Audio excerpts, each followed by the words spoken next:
Se presentó esta mañana el informe del Sistema Integral de Protección a la Infancia y a la Adolescencia contra la Violencia del CIPIAV, que funciona en la órbita del INAU. El trabajo recoge que en 2023 se detectaron e intervinieron 8.157 situaciones de violencia hacia niñas, niños y adolescentes, lo que significa un promedio de 22 casos por día. De ese total, 1.971 son nuevos ingresos al sistema. El 54% de los casos correspondieron al sexo femenino y el 46% al masculino. En relación a los tipos de violencia, el 39% correspondió a maltrato emocional, 22% abuso sexual, 21% negligencia, otro 16% corresponde al maltrato físico y explotación sexual, un 2%.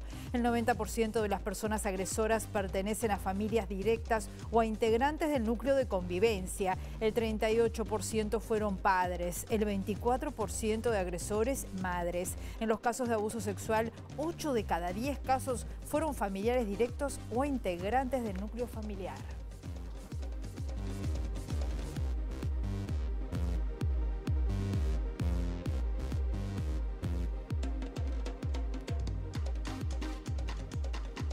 ¿Qué tal? ¿Cómo están? Bienvenidas, bienvenidos a MBD Noticias. Comenzamos con la información con 17 grados a esta hora aquí en Montevideo, en una jornada que va a seguir con el cielo claro, algo nuboso, neblinas, vientos soplando del sector sur al este entre 10 a 30 kilómetros por hora, con una máxima anunciada de 19 grados. Viendo las cámaras del Centro de Gestión de Movilidad, allí ese mediodía soleado que está sobre Montevideo. En Fleming, entre Rivera y Almirón, hasta las 5 hay trabajo de hormigonado, así que hay que estar atento allí. Nicaragua, entre Batoví y Fernández Crespo, hasta las 18 habrá carga y descarga. Mar Mediterráneo, entre General Paz y Antártico, también allí hay obras hasta las 4 de la tarde.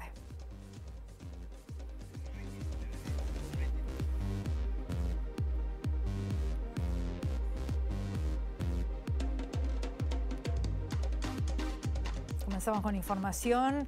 Pérdida de garantías a la libertad de expresión, impunidad en los femicidios y crisis carcelaria por hacinamiento, así como torturas, son algunos de los problemas reflejados en el informe anual de Amnistía Internacional sobre los derechos humanos en Uruguay. El informe se va a publicar mañana, pero la agencia EFE adelantó parte de los contenidos que también harán referencia a la corrupción y a los casos Marcet y Astesiano.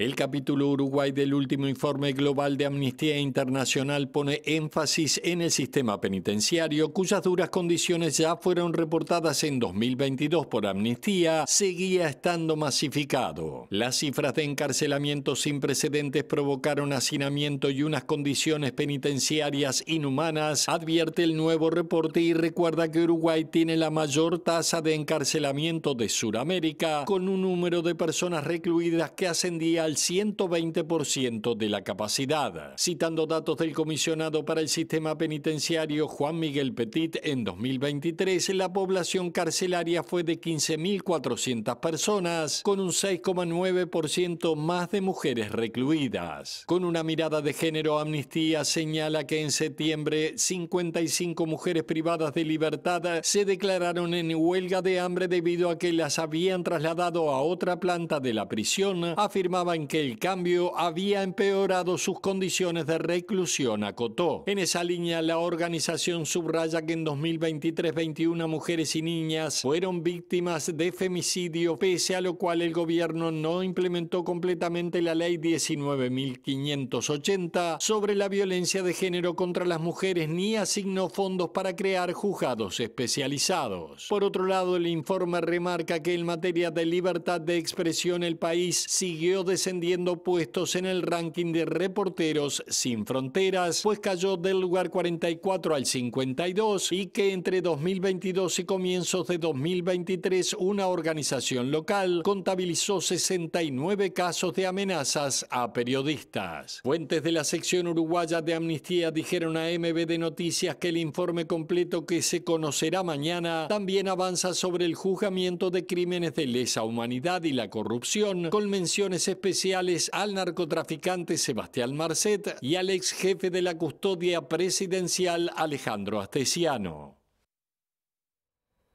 En mayo del año pasado, 2 alumnas de tercer año del Agrario del Polo Educativo Tecnológico de Rivera habían denunciado discriminación racial, social y de género que habían sufrido por parte de uno de sus docentes. Un año después se condenó por primera vez una situación de discriminación racial en ese departamento. Una era pasante en UTU y la otra chiquilina era estudiante, era eran todas eran compañeras de clase. El docente en la clase dice, habla de los negros, que en su familia no se contratan negros, que el negro que el negro cruza con africano, todavía se cruza, que es horrible.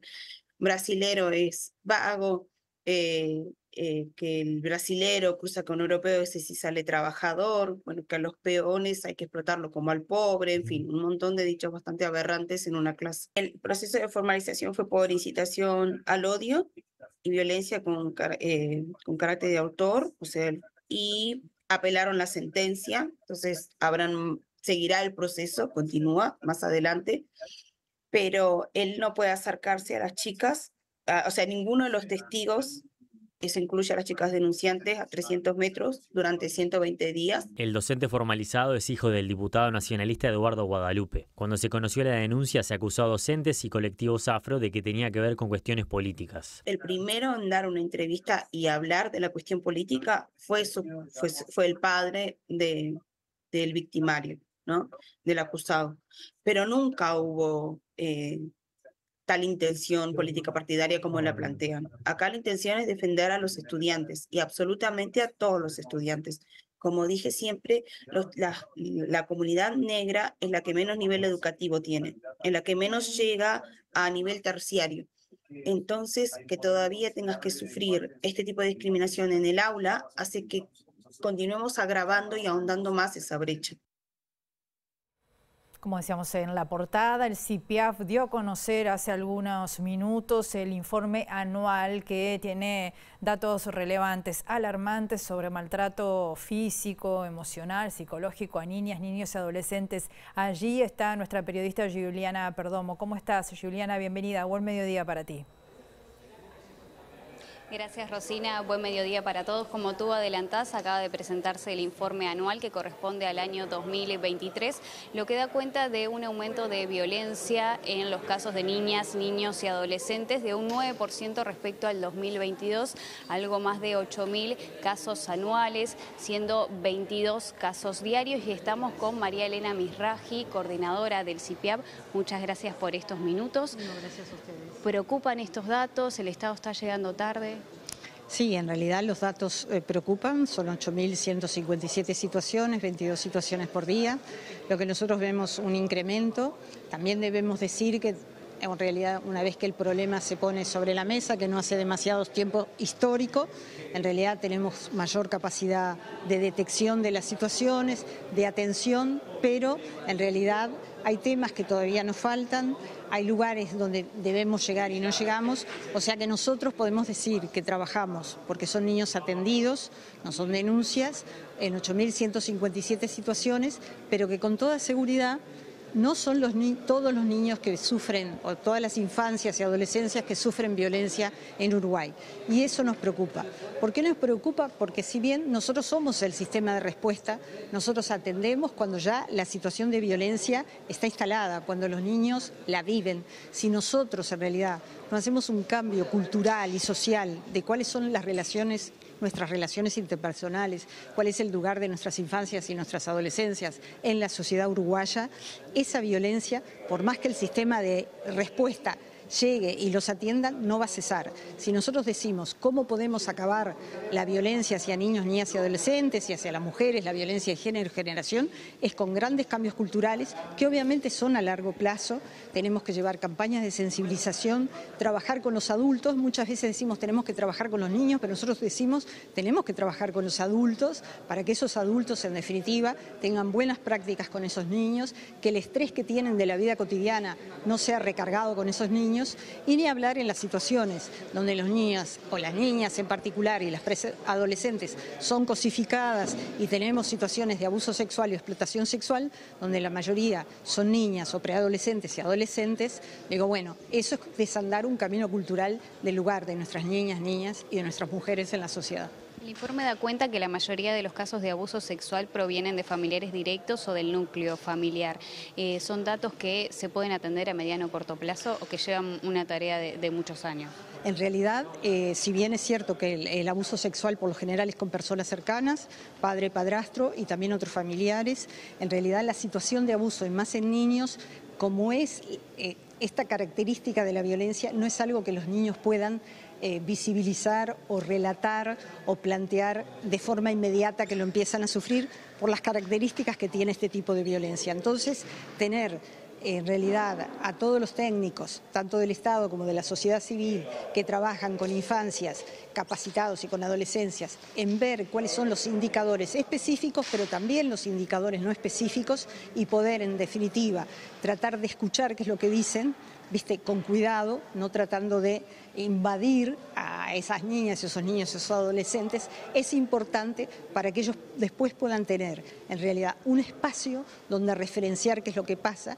También es importante poder trabajar con los referentes adultos protectores, aquellos referentes adultos que en alguna medida los niños tengan confianza como para poder relatar, porque ellos saben que relatar una situación de violencia intrafamiliar genera un gran impacto en la familia. Algunos, en definitiva, apoyan esta situación en las familias. Otras veces no se cree en el relato de los niños. Nosotros decimos que los niños no mienten ante estas situaciones. Entonces es importante encontrar referentes adultos que puedan acompañar un proceso que la verdad, sinceramente, es un proceso muy duro, el proceso del relato, el proceso de la convalidación, y ni hablar si tenemos que plantear la judicialización de estas situaciones, tanto a nivel de familia para pedir medidas cautelares de protección para que el agresor no se acerque a esa familia, a esos niños, o en realidad ya cuando pasamos a la instancia penal, donde en definitiva ahí estamos denunciando situaciones de abuso sexual. Muchas gracias por estos minutos. No, gracias a ustedes.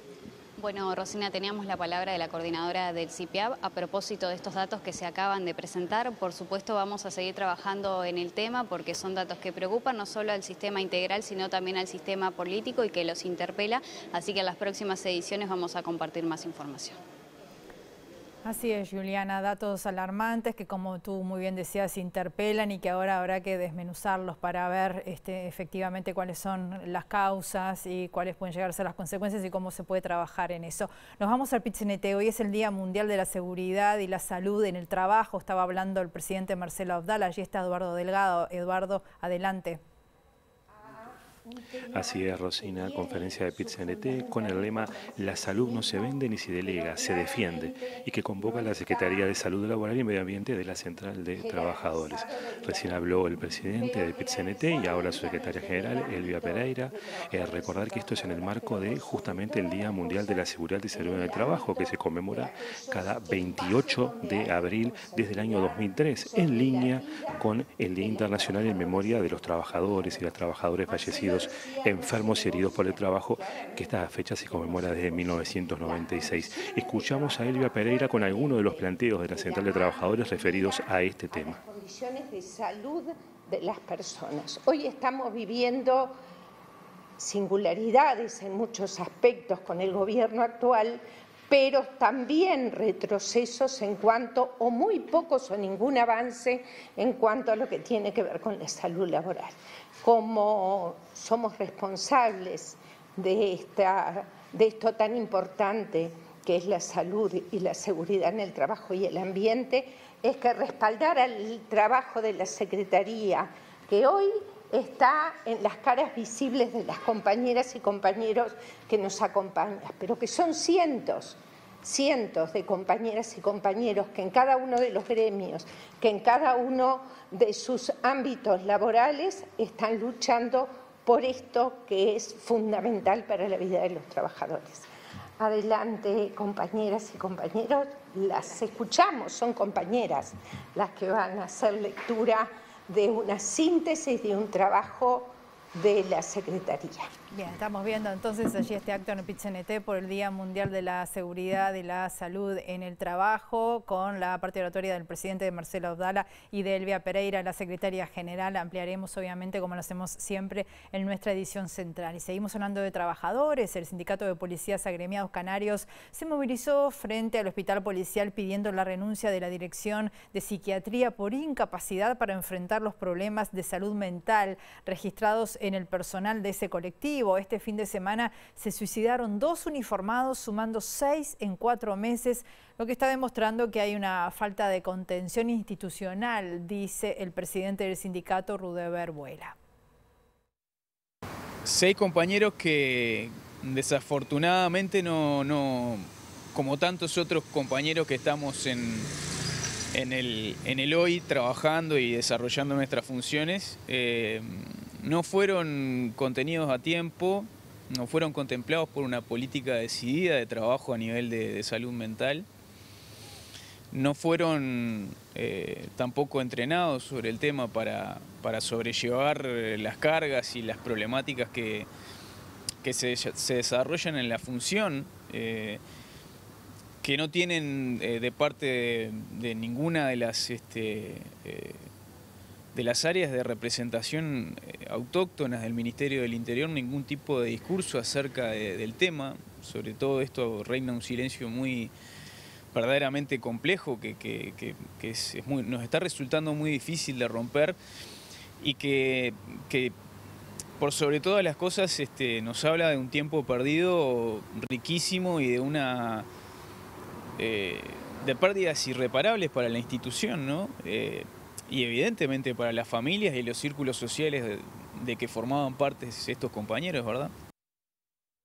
En el ámbito político, el diputado de Cabildo Abierto, Sebastián Cal, dijo que el senador Luis Alberto Heber estaba al tanto de las amenazas que le hizo el empresario Gonzalo Aguiar y que miente cuando dice que solo le expresó que lo había insultado. Cal sostuvo que cuando Heber era ministro y Álvaro Delgado era secretario de Presidencia, escucharon el mismo audio que lo hicieron los legisladores, Tenemos que esperar. Hoy el tema está en la justicia y esperemos que se expida y que surja claridad entre tanta neblina. Yo creo que es un error pretender desconocer que el narcotráfico está en Uruguay, que Uruguay ya no es un país de paso para las drogas.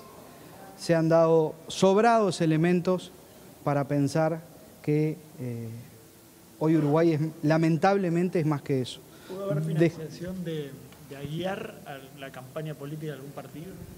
Bueno, de Aguiar o de cualquier otra organización criminal hay que ir a fondo con ese tema. Creo que es un año clave. No podemos sacar una ley de financiamiento de los partidos políticos que sea nada más que un saludo a la bandera, solo para quedar bien, para decir que hicimos algo con el tema. Usted habló de amenazas con el senador Heber, porque ayer el senador Heber dice que usted lo único que le planteó fueron insultos del empresario, no amenazas. El senador Heber escuchó el mismo audio que escucharon los senadores hace pocos días en la Comisión de Seguridad del Senado y fue el mismo audio también que escuchó Álvaro Delgado cuando era secretario de Presidencia. No hay 2, 3 o 4 audios. Es un audio que fue el que escucharon todos. Dice que es raro usted, ¿por qué dice eso? También dijo eso, lo escuché, pero mi familia y mis amigos también me lo dicen, así que no debe estar tan errado. En eso no mintió. El secretario antilavado Jorge Chediak aseguró que aumentaron las sanciones de su dependencia a profesionales que omitieron reportar operaciones sospechosas de lavado. Si bien el último informe de la Unidad de Información y Análisis Financiero contabilizó pocos reportes con estas características, Chediak puntualizó que el grueso de esa tarea le corresponde al sector financiero. El 90% o más de los reportes de operaciones sospechosas se realizan en el sistema bancario. Y el 10% restante, en general, lo hace el sistema no financiero, que es el que supervisa directamente la CENACLAF. El sistema financiero lo supervisa el Banco Central a través de su UIAF, Unidad de Información y Análisis Financiero, y los 14.000 sujetos obligados no financieros lo supervisamos nosotros en la CENACLAF. Tratamos de que se mejore el número de reportes de operaciones sospechosas. año con año, se trabaja, se hace pedagogía, se hacen inspecciones, se sanciona a quienes no han realizado las debidas diligencias que hubieran ameritado quizás reportes de operaciones sospechosas, y esos números de las sanciones, lo hemos señalado porque alguien lo ha cuestionado, han sido consistentemente más altos los 4 años de esta administración de lo que solían ser en las administraciones anteriores. El precandidato presidencial del Frente Amplio, Yamandu Orsi, adelantó que de ser electo presidente derogará la posibilidad de realizar transacciones en efectivo por hasta $100.000 sin controles. Dijo desconocer si Uruguay es de los mejores países para el lavado de activos, pero que le preocupa que se visualice así en el exterior. Yo no salgo a rechazar y no me ofende por el solo hecho de que nos nombren por algo negativo. Me gustaría analizar bien dónde están nuestras fallas. Algunas, por ejemplo, se las dimos servidas en bandeja, ese tipo de comentarios, ¿no? Cuando aumentamos la cantidad de efectivo que se puede utilizar para las transacciones a $100.000, ahí ya ofrecimos un changüí que me parece que también nosotros le damos pasta a la fiera. ¿Si el gobierno va a cambiar esa situación? Por supuesto. Eso es.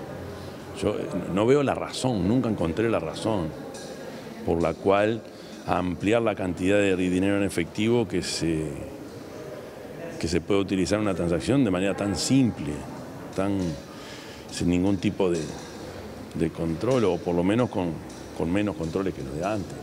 Yo creo que la limitante o los frenos a ese tipo de operaciones ayudan. No lo elimina todo tampoco, ¿no? Pero como te decía,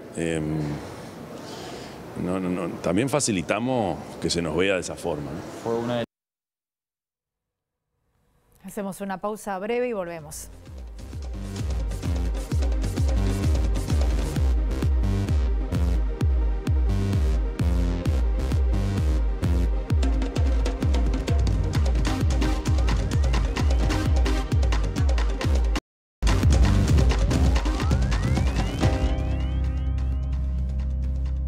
Presenta Jardín de las Mascotas, primer cementerio, parque y crematorio para mascotas de compañía. Conozca nuestros planes de afiliación y obtenga la tranquilidad de tener una cobertura digna para su mascota. Afilie sus mascotas a nuestros servicios de sepulturas o cremaciones. Brindamos atención y asesoría personalizada. Jardín de las Mascotas, líderes desde 1995, trabajando con los valores de respeto, atención y confianza.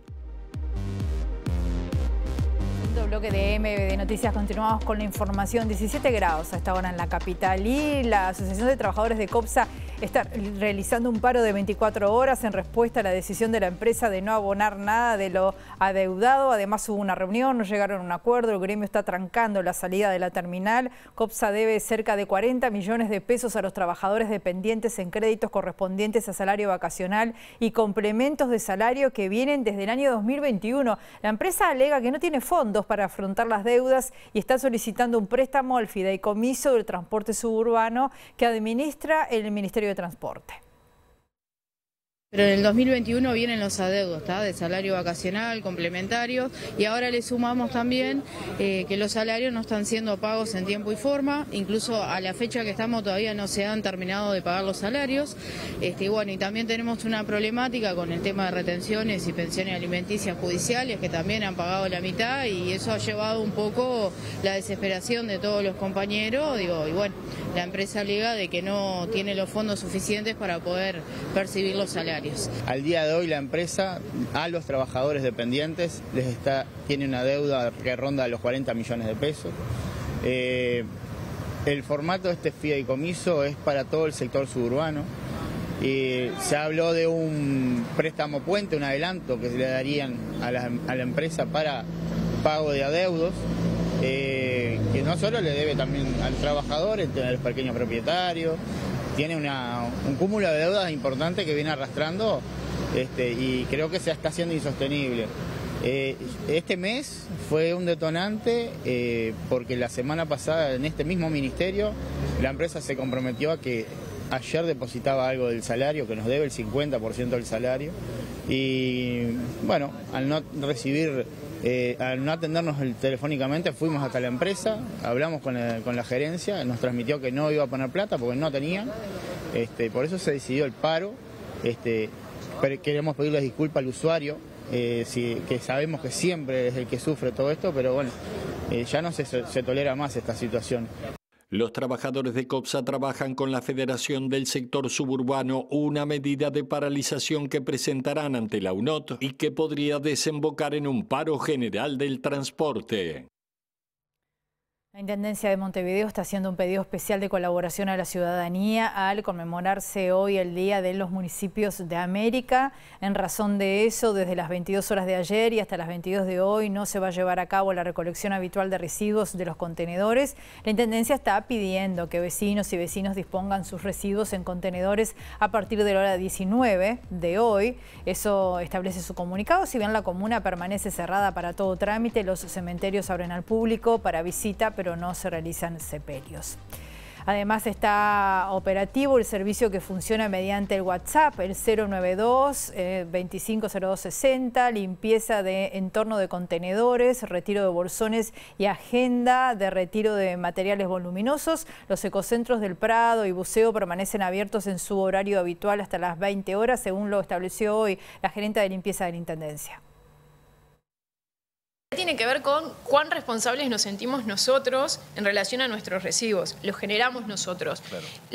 La existencia de contenedores en vía pública de alguna manera nos permite sacarnos esa responsabilidad encima. Una vez que salió de la puerta de mi casa y lo deposité ahí, es responsabilidad de otro. Claro. Y bueno, creo que no debe ser así. Se apuesta además, todas nuestras políticas, toda nuestra normativa, tanto nacional como departamental, apuesta justamente a la responsabilidad compartida en la gestión de los residuos y a la correcta gestión de los residuos. Los orgánicos tienen que ir a la planta de tratamiento orgánico o utilizar de composteras. La Intendencia también tiene un servicio en el que está capacitando y está entregando composteras para la gestión domiciliaria. Los reciclables tienen que ir a los centros. Nosotros ofrecemos esto, servicios de retiro domiciliario a través de bolsones. Tenemos distintos puntos de entrega voluntaria en toda la ciudad. Y tenemos abiertos los ecocentros, que hoy también están abiertos. Eso quería preguntar, ¿cómo están funcionando? Los ecocentros están funcionando muy bien. Por eso les agradezco también estos espacios, porque en diciembre nos pasó que cuando salimos públicamente a pedirle a los vecinos esta colaboración, ¿no? En Navidad depositen su residuo a las 19, hagan uso del servicio de WhatsApp y vayan a los ecocentros, realmente sucedió. Vamos a repetir, 092-250-260 el WhatsApp por si hay algún inconveniente, limpieza en el entorno entonces de los contenedores, retiros de bolsones, ese es el número a tener en cuenta hoy más que nunca. Otros temas, las intendencias frente amplistas presentaron acciones ante la Suprema Corte de Justicia por lesión de autonomía municipal por la norma en la rendición de cuentas que impide exigir el pago de multas de tránsito junto con el pago de la patente. Los intendentes de Montevideo, Canelones y Salto están buscando evitar que este cambio de un mensaje de libertad en términos de seguridad vial.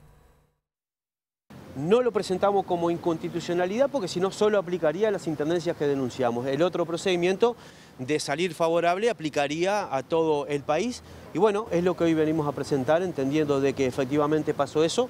Ya no es la primera vez que el Legislativo Nacional plantea situaciones que son propias de las intendencias y en este proceso estamos. Más allá del tema de la elección de la autonomía en términos jurídicos y en términos políticos, también lo que entendemos y analizamos como Frente Amplio que hay de alguna manera el mensaje que se está dando vinculado a la seguridad vial no está bueno.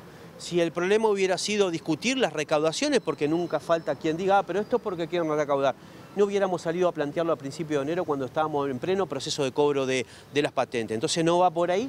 Sí va por el lado de la seguridad vial, sí va por el lado, yo digo, anécdotas de que nos plantearon hace un par de días alguien que planteó, bueno, yo no voy a pagar las multas porque primero no me las cobran junto con la patente, segundo hay un tiempo de prescripción, por lo tanto ese es el mensaje que nosotros queremos evitar que se dé, que haya libertades de alguna manera en términos de que en la vía pública no se puede hacer lo que se quiere y que lo que se pone en riesgo es la vida de la gente. El tema concreto es los radares.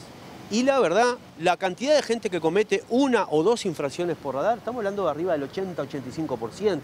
Y estamos hablando de que entre 3 y 5 o 6 multas la cometen una cantidad mínima y mayor menos. Entonces, ¿qué mensaje estamos dando y para quién? El vecino y la vecina que normalmente circula no solo comete una infracción de tránsito, muchos no las cometen. Por lo tanto, es parte también del debate.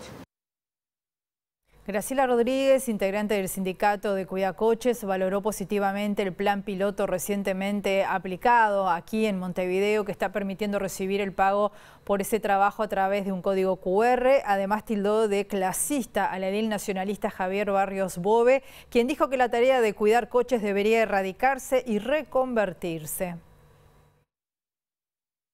El edil, el señor Bove, yo quería decirle a él de que él no sé por qué está opinando así, porque hace un tiempo, no demasiado, ¿cómo es que se llama? El ministro Lema y un edil blanco querían ver cómo se podía hacer para darnos un sueldo. Entonces yo no entiendo cómo ahora otra persona de la misma coalición de ellos está protestando de la manera que protestar, al extremo de decir que hay que erradicarnos. Yo considero que eso ya pasa a ser clasismo, a una persona que no le gusta que los demás puedan llegar a superarse un poquito. Egoísmo, ¿no? Son personas que no les gusta que uno coma todos los días, por ejemplo. ¿Tá? Porque de la forma que estamos trabajando ahora, que nos llevamos vintenes para nuestra casa, a veces tenemos que pensar si comen mis hijos o si como yo. El presidente Luis Lacalle Pou va a participar hoy junto a su par argentino Javier Milei de una cena convocada en Buenos Aires por la Fundación Libertad, esta vez del expresidente argentino Mauricio Macri. También asistirán exponentes de la ultraderecha regional y española, como el exministro de Economía de Bolsonaro y los expresidentes de España Aznar y de Argentina Macri.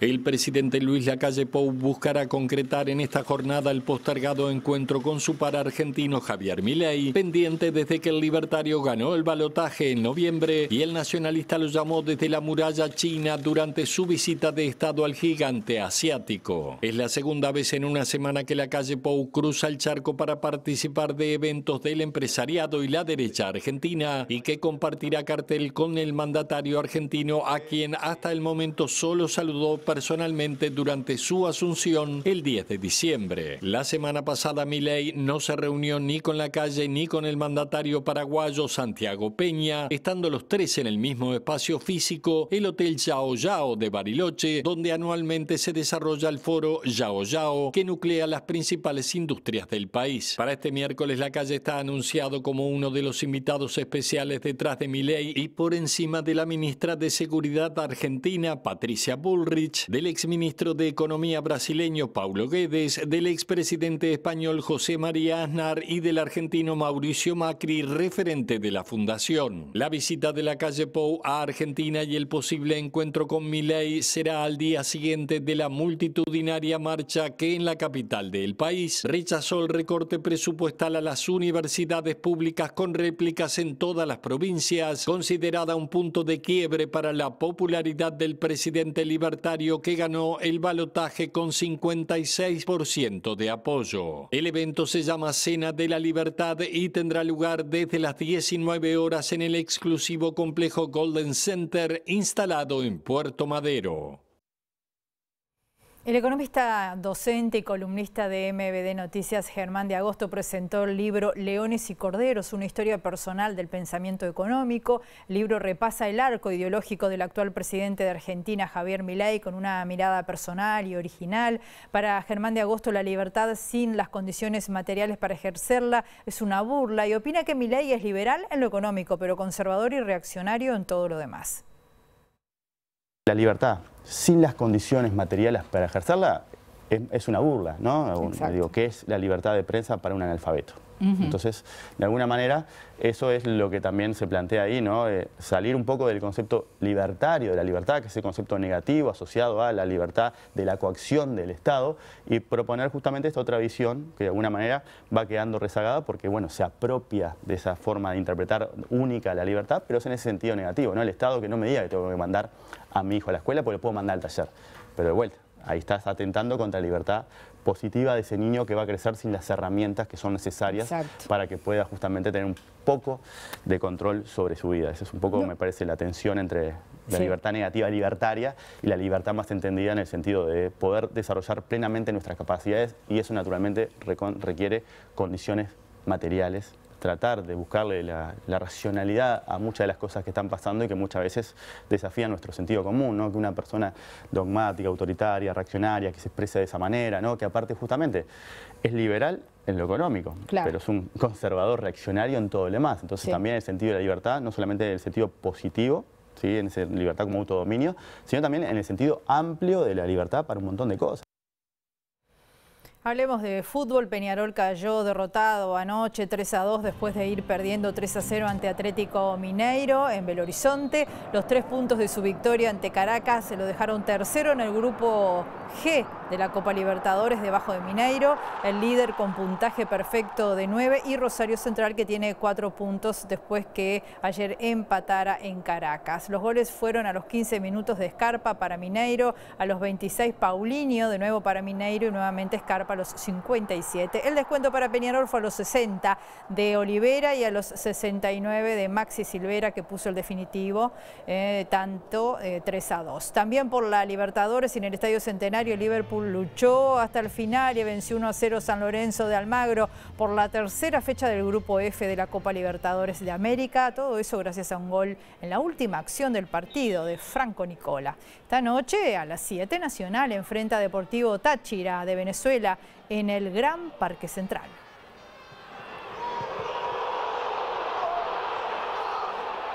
Hacemos una pausa breve y volvemos.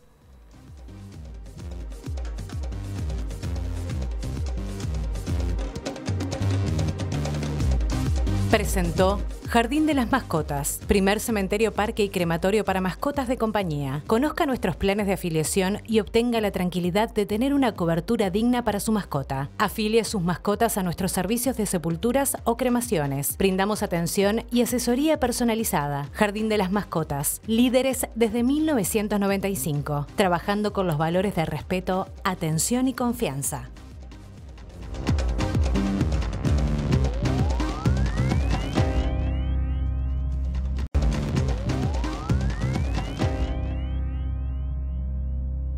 Último bloque de MBD Noticias. Continuamos con la información. Con 18 grados ahora aquí en Montevideo, les contamos que el subsecretario de Ambiente, Gerardo Amarilla, expresó la necesidad de que Uruguay incorpore a su normativa penal los delitos ambientales que hasta ahora solo se sancionan con multas. Un proyecto en ese sentido fue aprobado por el Senado y está a estudio de la Comisión de Constitución y Códigos de Diputados, que analiza complementarlo con parte de otro proyecto anteriormente presentado en esa Cámara.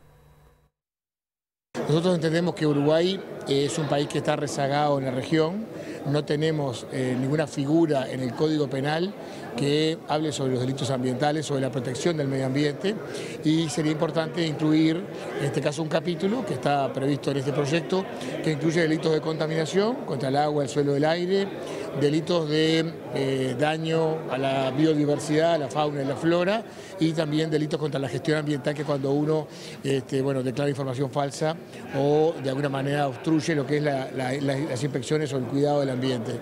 Las sanciones actualmente son penas y multas a veces no lo suficientemente importantes para disuadir a quienes afectan negativamente el ambiente, y por eso lo necesario de la posibilidad de sumar sanciones penales de prisión para daños al ambiente graves, dijo Amarilla. El Ministerio de Ambiente aplica entre 4.000 y 5.000 multas por año.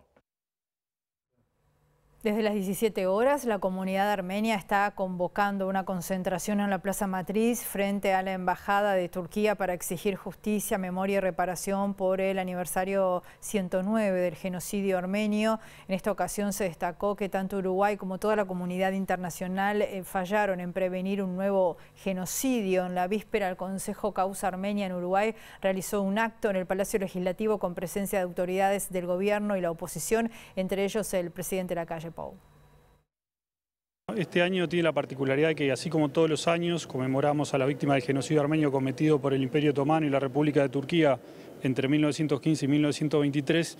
Lamentablemente, 109 años después, en 2023, Azerbaiyán, con el apoyo tanto ideológico, militar y político, diplomático de Turquía, cometió un nuevo genocidio contra la población armenia. La posición de Uruguay respecto a este tema es un compromiso permanente que trasciende los partidos, los gobiernos, viene muy lejos en la historia desde los primeros, desde el surgimiento mismo de del hecho que dan generación a la diáspora armenia masivamente. En la actualidad, lamentablemente, la respuesta de toda la comunidad internacional fue muy pobre, lo decía recién el jurista Moreno Campo. Lamentablemente los estados partes de la Convención de Genocidio tienen obligaciones que tienen que ver con la prevención de genocidio. Nosotros, en este mismo lugar, el año pasado dijimos es inminente que se va a cometer un nuevo genocidio contra el pueblo armenio. Lamentablemente la realidad indicó que así fue y nosotros lamentamos que no solo Uruguay, sino en general la comunidad internacional falló en prevenir un hecho que veníamos anunciando desde hace mucho tiempo.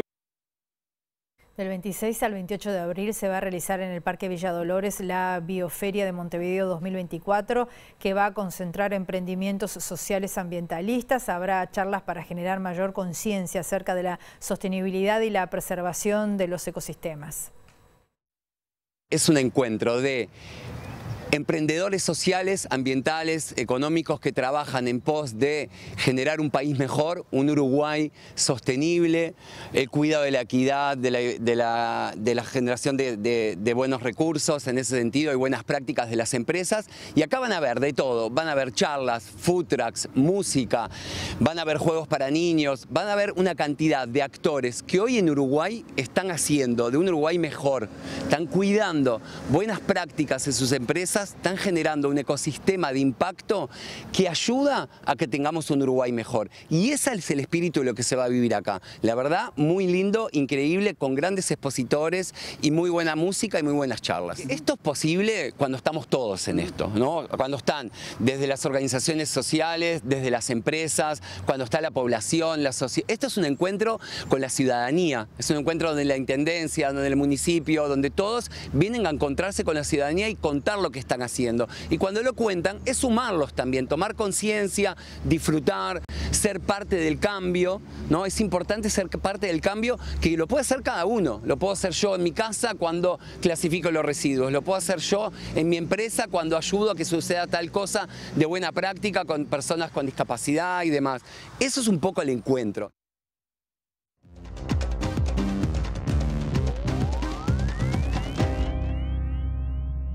Amnistía Internacional advirtió hoy que el mundo está al borde del colapso en materia de derecho internacional por abusos reiterados de los derechos humanos, ataques frecuentes en conflictos armados por parte de estados y grupos armados, como en la actual crisis de Oriente Medio. La organización no gubernamental con sede en Londres divulgó esta mañana su informe El Estado de los Derechos Humanos en el Mundo de 2023, en el que enumera una serie de abusos en distintos países como la represión a la disidencia, el uso ilegítimo de la fuerza contra manifestantes o las detenciones arbitrarias. También advirtió que es probable que el colapso del Estado de Derecho se acelere con el rápido avance de la inteligencia artificial, que junto con el dominio de las grandes tecnologías corre el riesgo de una mayor violación de los derechos de las personas si la regulación sigue rezagada. En rueda de prensa en la capital británica para presentar el documento, la secretaria general de Amnistía Internacional, Agnès Callamard, recordó que la Declaración Universal de los Derechos Humanos se firmó en 1948, pensada para todos nosotros sin excepción alguna, pero que ahora el mundo asiste a una erosión del Estado de Derecho por las masivas violaciones en nombre del terrorismo y la seguridad. Muchos países poderosos, indicó, están abandonando la humanidad y la universalidad consagradas en esa declaración firmada bajo el lema de nunca más debido a las atrocidades de la Segunda Guerra Mundial. El informe de Amnistía Internacional presenta un panorama sombrío de alarmante represión de los derechos humanos y prolíficas violaciones de las normas internacionales, todo ello en medio de una desigualdad mundial cada vez más profunda, superpotencias que compiten por la supremacía y una crisis climática en aumento, advirtió Callamard. Una noticia linda para cerrar, porque hoy ha sido un día duro en materia de agenda informativa. En un acto transmitido en directo desde Oviedo, hoy la Fundación Princesa de Asturias anunció que el cantautor español Joan Manuel Serrat es el reconocido como el Premio Princesa de Asturias de las Artes 2024. Acuerda conceder por unanimidad el Premio Princesa de Asturias de las Artes 2024 a Joan Manuel Serrat por el alcance de una trayectoria artística que trasciende la música y se hace referente cívico, sumando a las letras de sus canciones la fuerza del himno colectivo con voluntad universal. En el trabajo de Serrat, de honda raíz mediterránea, se aúna el arte de la poesía y la música al servicio de la tolerancia, los valores compartidos, la riqueza de la diversidad de lenguas y culturas, así como un necesario afán de libertad. Defensor del diálogo frente a la crispación, la obra de Joan Manuel Serrat es un exponente de su irrenunciable vocación de tender puentes entre países y generaciones. Serrat, de 80 años, se retiró de los escenarios en diciembre de 2022 con un último concierto en su ciudad natal, Barcelona, tras una gira internacional que incluyó Uruguay con un concierto en Montevideo, ciudad que visitó muchas veces en su carrera y donde cuenta con un numeroso público que escucha su obra. Nací en el Mediterráneo. Te acercas y te vas después de besar mi aldea. Preciosa noticia, nos vamos. Volvemos a las 18:55 o mañana tempranito a las 8. Que pasen bien, hasta luego.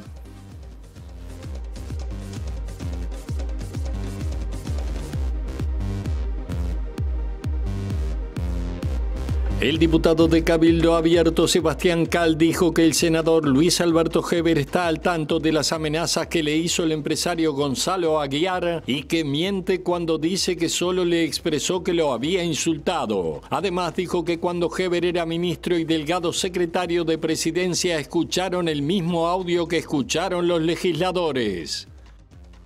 La Asociación de Trabajadores de COPSA están de paro de 24 horas en respuesta a la decisión de la empresa de no abonar nada de lo adeudado. COPSA debe 40 millones de pesos a los trabajadores dependientes en salario vacacional y complementos de salario desde el año 2021.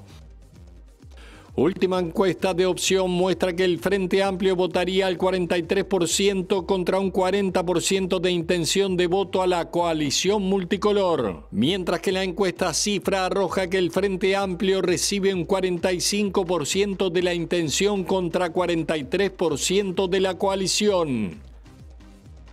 Informe de Amnistía sobre Uruguay alerta sobre pérdida de garantías a la libertad de expresión, impunidad en los femicidios y crisis carcelaria por hacinamiento y torturas. Además, aumentó la corrupción. Graciela Rodríguez del Sindicato de Cuidacoches valoró positivamente el plan piloto aplicado en Montevideo que permite recibir propinas a través de un código QR y tildó de clasista al edil nacionalista Javier Barrios Bove, quien dijo que la tarea de cuidar coches debería erradicarse y reconvertirse. En un acto retransmitido en directo desde Oviedo este miércoles, la Fundación Princesa de Asturias anunció que el cantautor español Joan Manuel Serrat es el reconocido con el Premio Princesa de Asturias de las Artes 2024. En 2023, CIPIAB detectó e intervino en 8.157 situaciones de violencia hacia niños, niñas y adolescentes, lo que significa un promedio de 22 casos por día.